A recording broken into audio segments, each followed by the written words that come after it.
منبر نور پر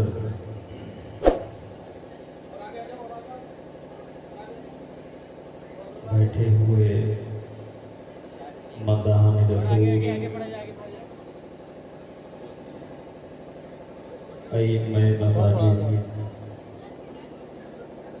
معزز سامعین حضرات، دور و نزدیک سے سننے والی اسلامی پردہ نشین خواتین امت، السلام علیکم ورحمۃ اللہ وبرکاتہ۔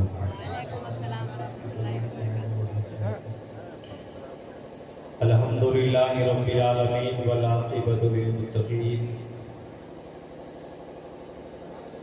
والصلاة والسلام علی سید المرسلین، اما بعد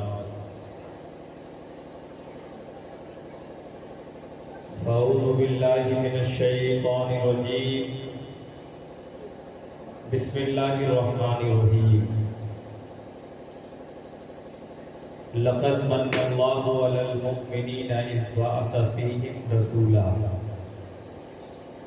آمنت باللہ صدق اللہ مولانا العظیم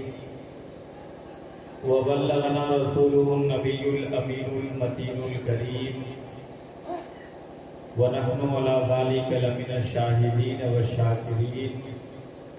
والحمدللہ رب العالمین۔ ایک بار پورا مجمع جی لگا کر بآواز بلند ہدیے درود پاک پیش کر لے۔ اللہم صلی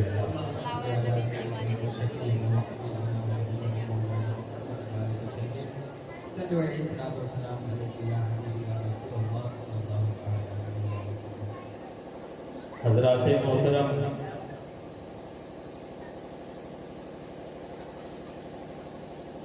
آج آپ جس رسول کی پیدائش کی خوشی کے موقع پر آج ہم اور سارے لوگ جو اکٹھا ہیں، اس ذات پر اللہ تبارک و تعالی درود پڑھتا ہے، اس ذات پر فرشتے درود پڑھتے ہیں۔ تو جب کہیں کسی محفل میں آپ سے کہا جائے تو آپ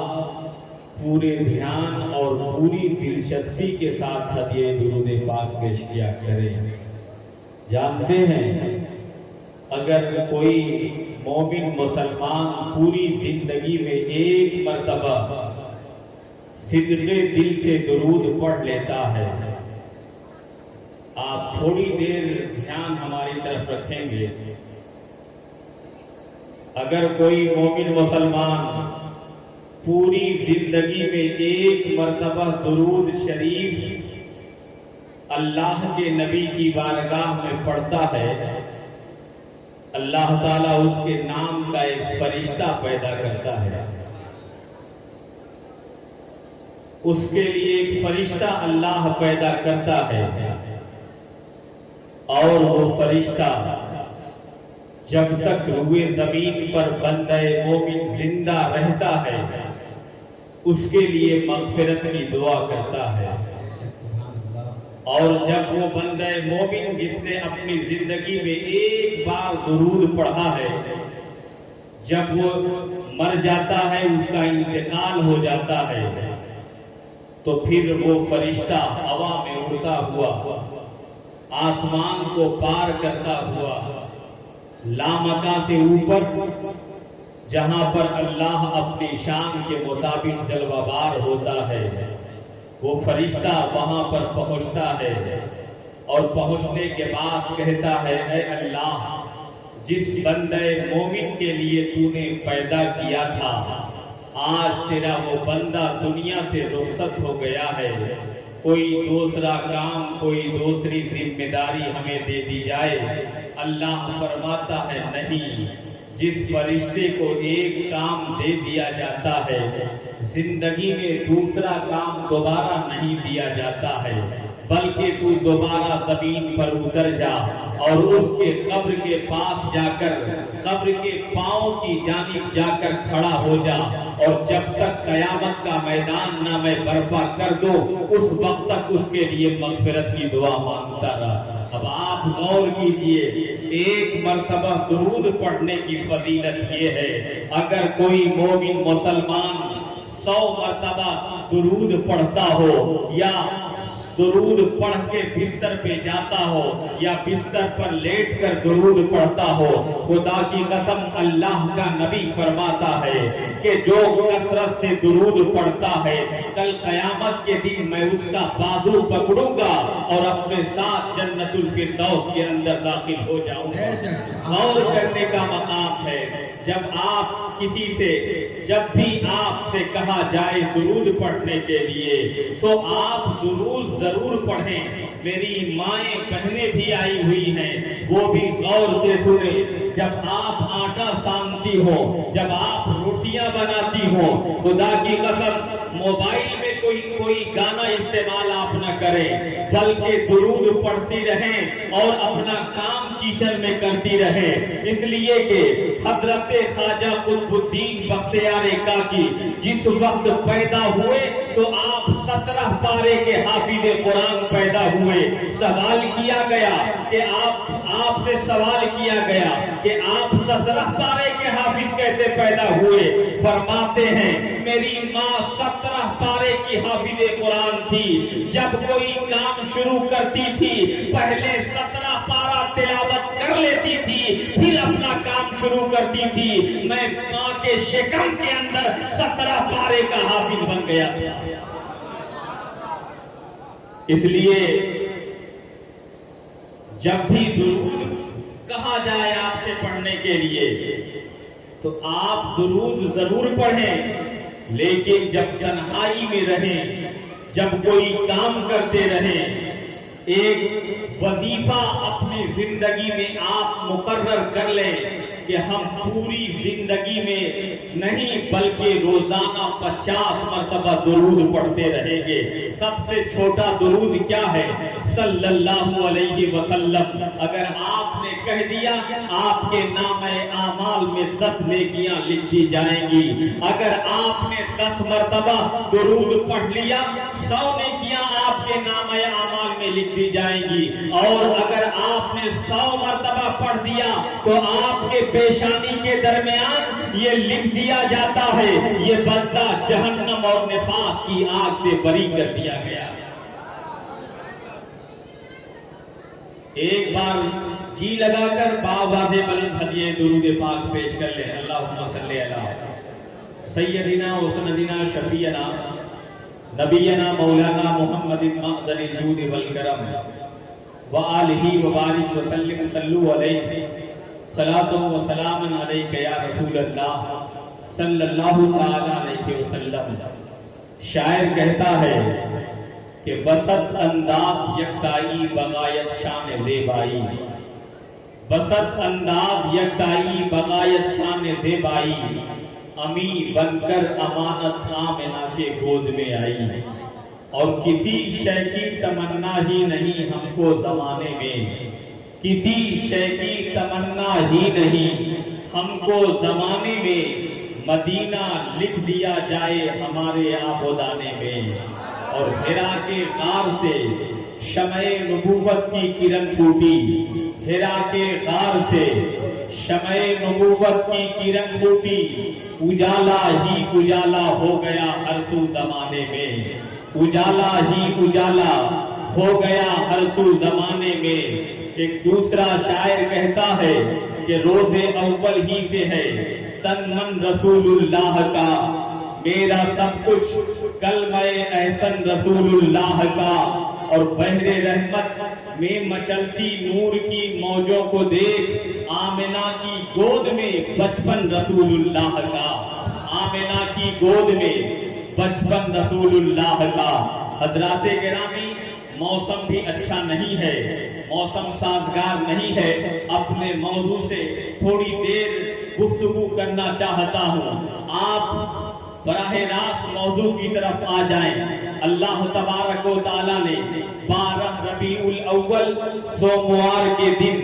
صبح صادق کے وقت اپنے آخری نبی کو مبعوث فرمایا، یعنی پیدا فرمایا۔ آج ہم 1450 سال کے بعد رسول اللہ کی آمد کی خوشی منانے کے لیے محفل میلاد سجا کر بیٹھے ہوئے ہیں۔ کچھ لوگ کہتے ہیں کہ میلاد کرنا شرک ہے۔ میلاد یہ پہلے صحابہ کرام نہیں کیا کرتے تھے۔ صحابہ کرام کے دور میں میلاد نہیں ہوا کرتا تھا، اس لیے میلاد کرنا شرک ہے، جلوس نکالنا شرک ہے۔ مگر خدا کی قسم میلاد کرنے کی آپ بات کر رہے ہیں۔ آپ پہلے یہ بتا دیں، کیا آج سے 1400 سال پہلے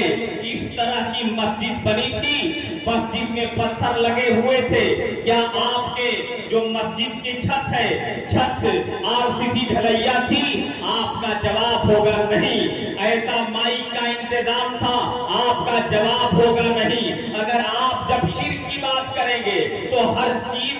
چیز شرک ہے۔ اس وقت آپ بھی نہیں تھے،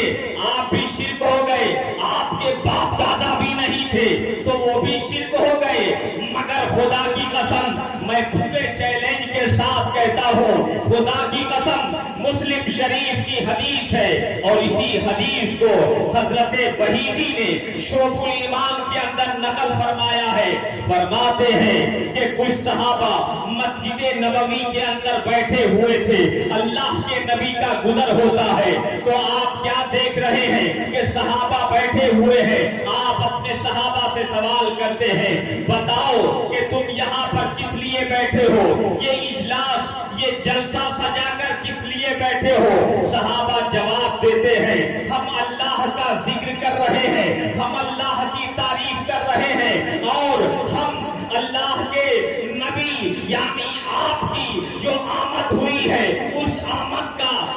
کی شکریہ ادا کر رہے ہیں، اللہ کا شکر ادا کر رہے ہیں۔ ورنہ ہم لوگ تو کالی گھٹاؤں میں چھائے ہوئے تھے، ہم لوگوں کے اوپر ظلم کے پہاڑ توڑے جا رہے تھے، بچیوں کو زندہ زمین میں درگور کیا جا رہا تھا، اور آپ کے آنے سے پہلے اگر کسی کا شوہر مر جاتا تھا تو اس کی بیوی کو شوہر کے چتا کے اوپر لٹا کر زندہ جلا کر راکھ کر دیا جاتا تھا۔ اور کچھ لوگوں کا مذہب یہ تھا، اگر کوئی شوہر انتقال کر جائے تو اس کی بیوی کو ایک کالی کوٹھری میں بند کر دیا جاتا تھا، تڑپا تڑپا کر اسے مار دیا جاتا تھا، کھانا نہیں دیا جاتا تھا۔ مگر جب سے میلاد ہو گیا ہے، جب سے میلاد آ گیا، یعنی جب رسول پیدا ہو گئے ہیں، خدا کی قسم رسول نے فرمایا نہیں، یہ بیوہ منحوس نہیں ہے، بلکہ اللہ کا نبی 25 سال کی عمر میں 2 مرتبہ کی بیوہ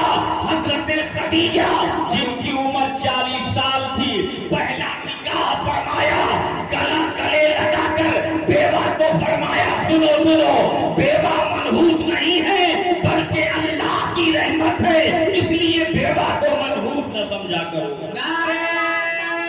تکبیر، نعرہ رسالت، علماء اہل سنت، نعرہ تکبیر، نعرہ بیوہ کو منحوس تسلیم نہ کیا کرو، اس لیے اللہ کے نبی نے پہلا نکاح بیوہ سے کیا، ہر بیوہ عورت کو زندگی گزارنے کا ایک طریقہ بتا دیا۔ اور آگے بڑھیے، خدا کی قسم تھوڑی دیر آپ بیٹھے، تھوڑا اور آگے بڑھ جائے۔ جب اللہ کا نبی اس دنیا میں تشریف نہیں لایا تھا تو عرب کا ایک ماحول تھا، اگر کسی کے گھر میں بیٹی پیدا ہو جاتی تھی اسے زندہ زمین میں دفن کر دیا جاتا تھا۔ مگر جب مصطفیٰ کا میلاد ہوا، یعنی جب مصطفیٰ پیدا ہوئے اور پیدا ہونے کے بعد اعلان کیا کہ نہیں بیٹیوں کو زندہ زمین میں دفن نہیں کیا جائے گا، بلکہ بیٹی اللہ کی رحمت ہے، اس لیے رحمت کو تم اپنے گھر سے جدا نہ کرو بلکہ رحمت کا انتظام کر، اللہ تیرا انتظام فرمائے۔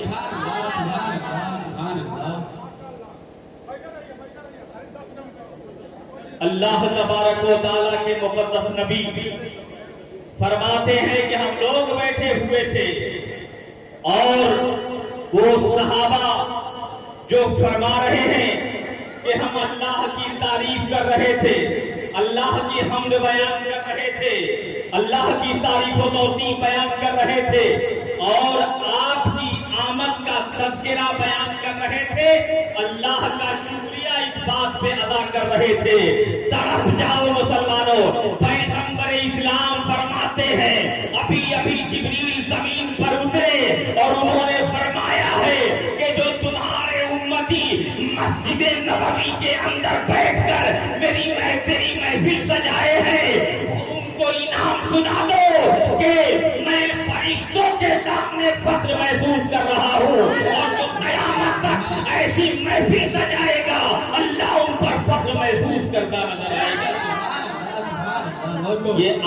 یہ ہلکی بات نہیں ہے کہ یہ محفل میلاد کیا ہے، یہ موسم اگر اچھا ہوتا تو آج آپ کے ذہن میں بات اتر جاتی کہ محفل میلاد کیا ہوتا ہے، مگر اے مسلمانوں ہر سال آپ رسول اللہ کی محفل سجایا کریں، اس لیے کہ ساری عیدیں، عید بقرعید، رمضان، لیلۃ القدر، شب بارات، شب قدر، تمام چیزوں سے افضل آج کی رات ہے جس رات میں اللہ کا نبی پیدا ہوا۔ سب سے پہلے اللہ نے خوشی منائی تھی، کیوں آپ پوچھیں تو میں جواب دوں گا، جب اللہ تعالیٰ نے اپنے نبی کو پیدا کرنا مقصود ہوا تو اللہ نے سورج کو پیدا کیا، چاند کو پیدا کیا، زمین کو پیدا کیا، کائنات کے ذرے ذرے کو پیدا کیا اور آسمان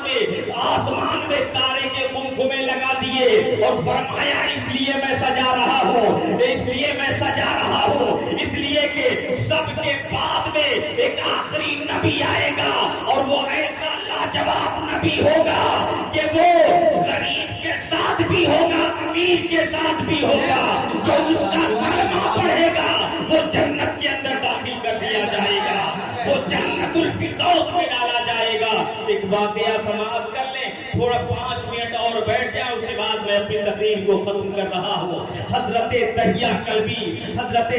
کلبی رسول باوقار صلی اللہ علیہ وسلم کی بارگاہ میں بیٹھے ہوئے تھے، اچانک ایک شخص آتا ہے اور آنے کے بعد کہتا ہے اے اللہ کے نبی، میں نے اپنے انہی ہاتھوں سے 100 بیٹیوں کو زندہ زمین میں دفن کیا ہے۔ اے اللہ کے نبی، جب میں اپنی آخری بیٹی کو لے جا رہا تھا دفن کرنے کے لیے، جب میں اپنی 5 سالہ بچی کو دفن کرنے کے لیے لے جا رہا تھا تو مجھے معلوم نہیں تھا، میں ذریعہ معاش کے لیے روٹی کمانے کے لیے میں اپنے ملک سے باہر گیا تھا اور میری بیوی 19 سے تھی، یعنی ان سے بچہ ہونے والا تھا، اولاد آنے والی تھی، میں باہر چلا گیا۔ میں نے کہا اپنی بیوی سے اگر بچی پیدا ہو جائے دفن کرا دینا، اگر بچہ پیدا ہو جائے اسے پال پوس کر بڑا کر دینا، مگر میں چلا گیا اور میرے گھر میں ایک بیٹی پیدا ہوئی، مگر میری بیوی محبت کی وجہ سے اس بیٹی کو لے جا کر اپنے میکے میں اسے چھوڑ دیا۔ جب وہ 5 سال کی بچی ہو گئی، جب بچی میرے گھر میں آئی، بڑی خوبصورت تھی، بڑی بے نظیر وہ بچی تھی، بڑی لاجواب وہ بچی تھی، کبھی میرے سینے سے کھیلتی تھی، کبھی میرے سر سے کھیلتی تھی، کبھی میرا قمیص پکڑتی تھی، مجھے بڑی بے پناہ محبت کیا کرتی تھی، مگر میں اپنے قوم کے حساب سے، یعنی جو ہمارا دستور تھا اس دستور کے مطابق اسے دفن کرنا تھا، میں مجبور تھا، اپنے ہاتھ میں پھاوڑا لیا، اپنی 5 سالہ بیٹی کو لے کر میں چلا گیا میدان کی طرف، گڑھا کھودا، گڈھا کھودنے کے بعد وہ بچی کبھی پاؤں سے کھیل رہی تھی، کبھی پھاوڑا پکڑ رہی تھی، اسے نہیں معلوم تھا کہ ابھی تھوڑی دیر کے بعد میرا سگا باپ مجھے زمین کے اندر دبانے والا ہے، مگر خدا کی قسم تاریخ بتاتی ہے، وہ باپ کہتا ہے میں نے اپنی بیٹی کو زمین پر لیٹا دیا، گڈھے میں جب لیٹایا بیٹی اٹھنا چاہتی تھی، میں نے پھاوڑے سے اس کے سر پہ زخم لگایا، چوٹ لگائی، خون بہنے لگا، بیٹی پریشان تھی، مگر میں مٹی ڈال